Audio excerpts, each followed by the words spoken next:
Usisahau kusubscribe, like na kushare. Mashati TV, we bring the news to the world. Mgeni akija mwenyeji anapona. Ili tuseme na sisi changamoto yetu. Changamoto yetu ni hiyo transformer kubwa ambayo inaweza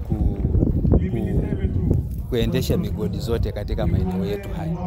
Kwa hiyo ndio maana tumemwomba naibu waziri mkuu kwamba atufanyie wepesi tupate hiyo transformer kwa ajili ya umeme, kwa sababu umeme siku hizi kukatika sio kama zamani. Kidogo imekuwa nzuri, sio mbaya, lakini shida sasa transformer ndio ndogo kwa kijiji nzima na hata kwa wachimbaji. Wameeleza habari ya umeme, na kwenye umeme wameeleza vizuri sana kwamba ni kweli tuna umeme, ni kweli vijiji 52 vyote vina umeme, ni kweli tuna vitongoji 176, lakini vitongoji 112 pekee ndio vina umeme. Vinahitajika vipelekee umeme vingi zaidi, ya kwamba kuna maeneo ambayo kwa kweli panahitajika nguzo 25 tu. Mheshimiwa diwani ameeleza. Meneja wa TANESCO wa mkoa nimekuja naye, nimekwisha kumwelekeza kwamba ndani ya wiki 3 kile kitongoji zile nguzo 25 ziwekwe ili wananchi pale waanze kupata umeme. La pili, wamesema kunahitajika transformer kubwa. Hili sio ombi, ni mahitaji ya mteja, ni wajibu wetu kuwapelekeni umeme ninyi. Nimemwelekeza meneja wetu pamoja na bosi wake aliyeko Dodoma, ile transformer wiki ijayo ije hapa ifungwe, watu wapate umeme wa uhakika.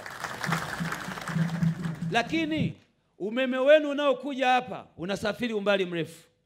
Kadi unavyokwenda mbali, ubora wa umeme unapungua. Nimewaelekeza TANESCO, nimewaelekeza makao makuu hapo Longido mjini tujenge switching station, mahali ambako tutatengeneza njia 4. Tuwe na njia moja ya kupeleka umeme Loliondo, tuwe na njia nyingine ya kupeleka umeme Mundarara, tuwe na njia nyingine ya kupeleka umeme Namanga, tuwe na njia nyingine ya kupeleka umeme Namwaga, nadhani kuna kijiji kinaitwa Kamwaga.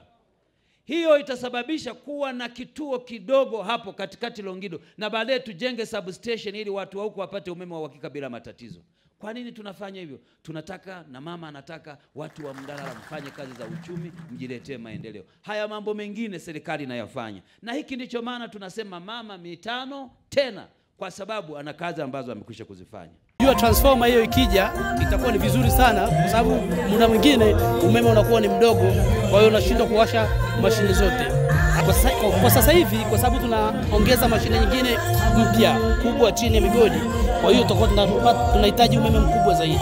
Leo tumehakikishiwa na naibu waziri mkuu, tuna matumaini makubwa kwamba kwa changamoto ambazo zimekuwepo katika kata ya Mundarara leo zimepata majibu.